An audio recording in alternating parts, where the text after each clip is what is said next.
current fitness conference without something like functional training, right?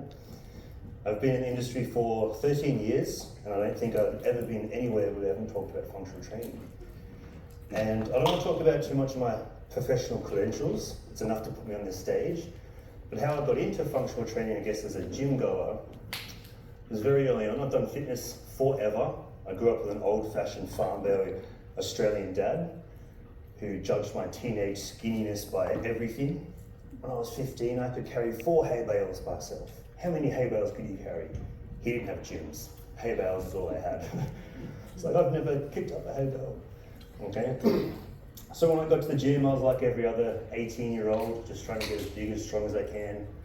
I did take to the stage a few times. I did get up there, but I sort of stopped around 22, 23 because like bodybuilding and strength training, you get quite obsessive with it, and I could see it really affecting my life. I started getting a knee thing, couldn't put my arms over my head, trying to get up a flight of stairs was like I ran a marathon, and it just wasn't working. It just wasn't the athleticism that I thought. I thought being big and strong was the be-all, end-all, until these things started happening. And I met my first mentor that shifted me into functional training.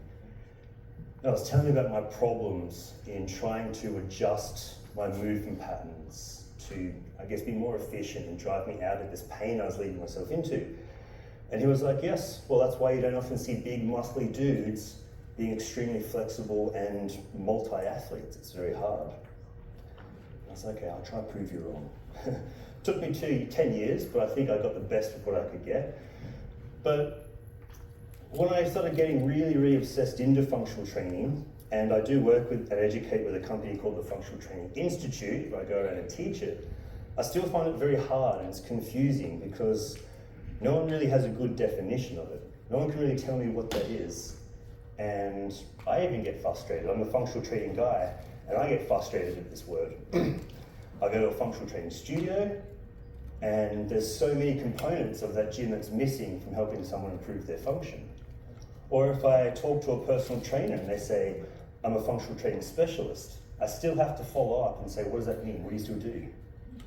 Because if I go to someone else and they say, I'm a bodybuilding coach, I know exactly what they do. If I'm a marathon coach, I know exactly what they do, okay? When someone says I do functional training, I still don't really know what they do, right? So I think with functional training, the biggest problem is our perception, okay? And I think that's why we've had these rises and falls. And thanks, Grant, for the statistics this morning you gave me, that we saw the trends throughout the last few years that functional training is at the top. It dipped, it come back up, and it dipped. And it's definitely something I've noticed over the last decade. And I think it's the perception. It's no one's this clear guide on what it is, or we think it's this really fancy, like balancing on a ball, bands pulling you from all different directions, all this crazy like Instagram-worthy exercises, when it's far from the truth. Or even the first time I met Benny here, you talked before, we were presenting in Singapore. And my company had a stand out in the exposition, and he said, why is one of the biggest guys at this conference at the functional training stand? I don't understand this. And I'm the one teaching resistance training specialist. So the perception is what these types of people are. And I get definitions from coaches saying, functional training is anything without load. Well, no, you still need load to be functional. I get people saying it's only unconventional training. So you shouldn't be doing kettlebells or battle ropes, sandbags, all these sorts of things. I try to give people content that has a barbell in it, and I say, that's functional training. And no, that's a barbell, that's strength training, it's different. What does that mean? I don't understand that. Okay. So I think no matter what you specialize in, as if you're a coach or gym goer, we've all got to do some sort of functional training. That's at the base of what we all do. Because when you super specialize in a certain adaptation or a certain feature of athleticism, that will come to a sacrifice of another adaptation or a biomotor quality. And particularly when I'm going to talk about the general population, aside from sport specific, people always come to me, yes, functional training for an athlete is different for the gen pop, and I 100% agree, but I'm going to call that sport specific training, okay? Because an athlete, no one does sport to be fit and healthy. Okay, no one does football to be healthy. I'm going to say CrossFit sport, no one does that to be healthy. It's a competitive thing. But when we're looking at the gym, particularly the general population, defined as the assumingly healthy population who attend the gym for a health and wellness outcome, functional training for them is applying what they need for their life next to what they need for their goals. Okay? So the definition that I can come close to that I like is Mike Boyle's, the grandfather of functional training, some may call it. And he states it as this, in a simpler sense, a training system that applies what we know about functional anatomy to training. I'm going to spend the rest of my short period of time up here dissecting that. First one being the functional anatomy. As an educator, something I notice a big trend on is the difference of trainer or coach's knowledge between textbook anatomy, how you read it in a book, origin, insertion, contraction, this is what it does at a joint, versus how it actually plays out on the gym floor.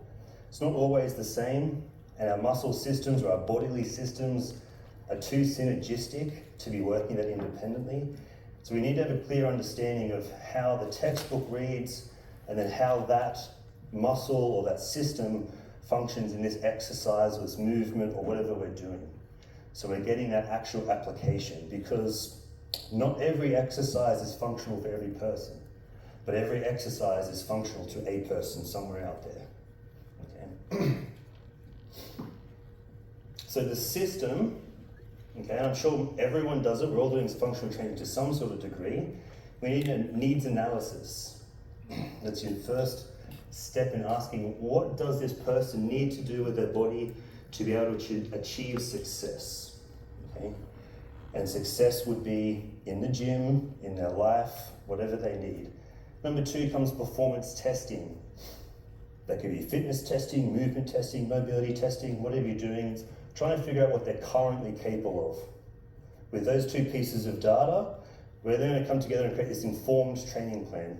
Keyword informed, because it's based off the data that we got from 1 and 2, needs analysis and performance testing.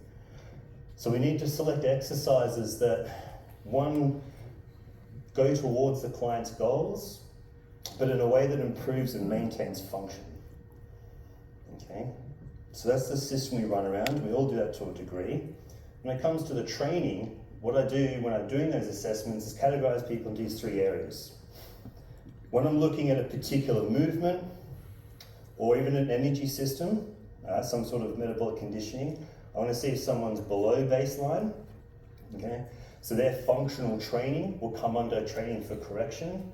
We want to look at any joint imbalances, try to amend those. We're going to teach exercise technique and look at bringing up the cardiovascular system to a good baseline.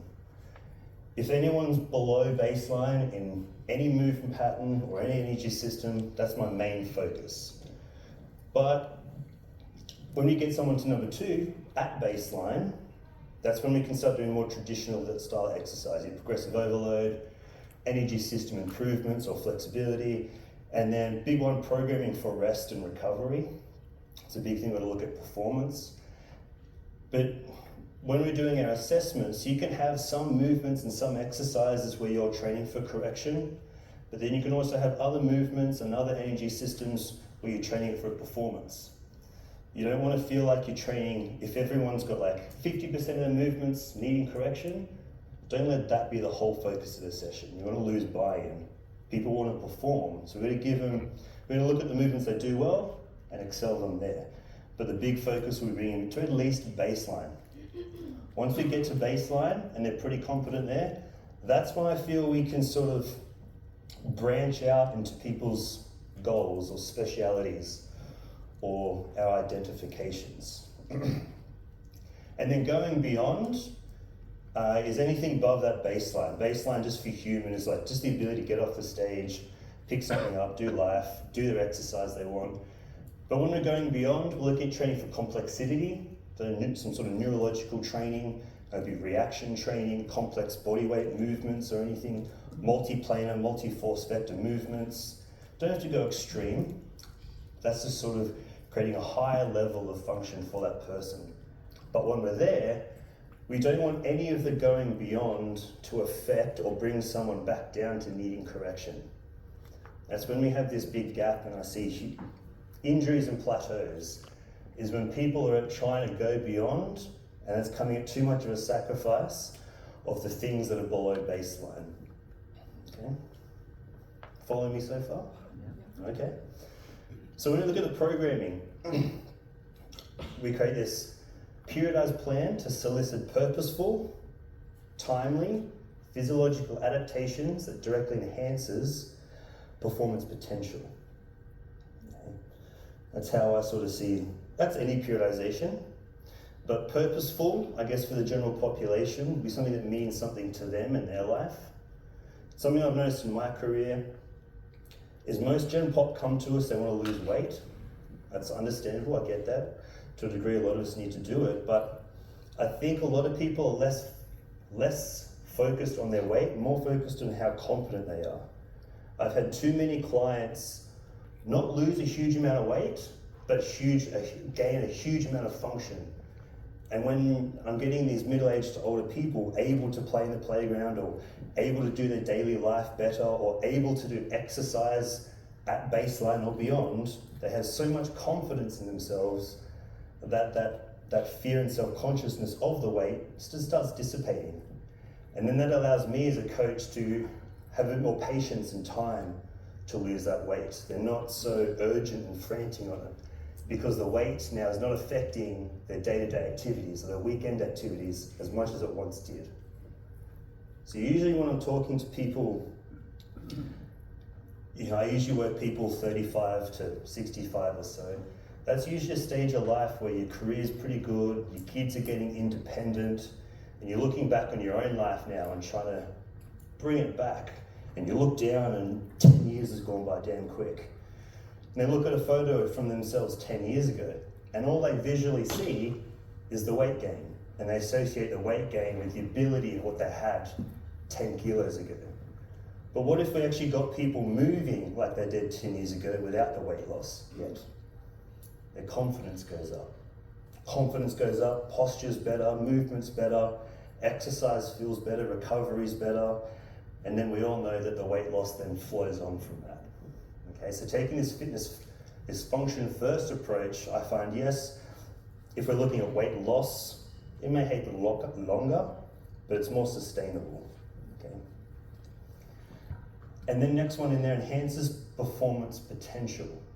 So when we're increasing function, it's just giving us a good baseline, like a good stage to stand on when we want to specialize and want to focus in a specific area of fitness. Okay, so there's no plateauing or backtracking. It's always just sitting on, okay, cool, got a good foundation and let's build on from. Now, how do we do that? Because there's a lot of things involved in that. Do we do that in a specific block training style or a non-specific block training? And programming is a hard topic to discuss because it so depends, right? It depends, I don't know. So when I look at functional training, I've got these 5 biomotor qualities that we can adapt to. And that's not just to weights. I mean, our metabolic conditioning fits into those categories too. But they're the 5 categories that I'm looking at bringing everyone up to at least a baseline. We all need that sort of there. And the way I do that with my periodization is more of a vertical periodization, where it always leaves a trace amount of each biomotor quality within the program. Doesn't have to be every day, that sounds a bit silly. You wouldn't do all those in one workout. Your body would be too confused to adapt to one. But it might be over the week, over the month. You want to make sure that we're tacking on each of these. Vertical integration in a very, very simple sense just looks like this. At the top, I pick out the quality that's lacking the most. Usually my Gen Pop, the one they need to bring up to baseline. Okay, that's the one I put my most volume in, my most intensity in, my most intention in, and then after that, whether it be in the workout, in the week, or in the month, will be the remaining biomotor qualities in descending volume intensities in the priority. So right at the end of the month, or the least focused quality will be the one that they do the best, if that makes sense. I always pick on your weakest link. So how it looks in my head, because I'm a very visual person, okay, is, yes, does anyone remember this game? Hey, good. Tony Hawk Pro Skater 4. This is the one I played a lot as a kid. And if you do remember this game, as you work through the game, you get these like skill points. You achieve, you win a level, and you get these points. So I guess in this game, these are the biomotor qualities of Tony Hawk. And in this game, you've got preferences. So if I'm good on my controller, and I like doing lots of, oh geez, don't go that far. How about back? So if I really like doing spins, I'm going to put lots of focus into here. But throughout the game, you start noticing like your ability to spin the board and land a trick, it's affected because the amount of air time that you have is starting to lack. So you've got to go to, when you get skill points, you may have to put some effort into the skills that you least like to make the skills that you do like more enjoyable and actually progressing. So throughout the game, they all sort of work evenly, but then as you get some like excess skill points, you're always going to put it into the areas that you focus on the most and you enjoy the most. And when that happens, exercise becomes fun, enjoyable, comfortable, I think is the main thing. It's comfortable, recoverable, and what I've noticed, less plateaus, less injuries. Okay. I think that's one of the big things with the Gen Pop is being discouraged through injury. And going back to me going through, I guess, different functional training studios or functional training coaches, when I have these conversations, there's still too many injuries. Because the purpose of functional training, I guess, is to prevent these injuries, to keep moving forward. There's no real you shouldn't be, if you're at baseline or getting through there and you're focusing on function first, I don't get how people are so injured all the time, okay? It doesn't make sense to me.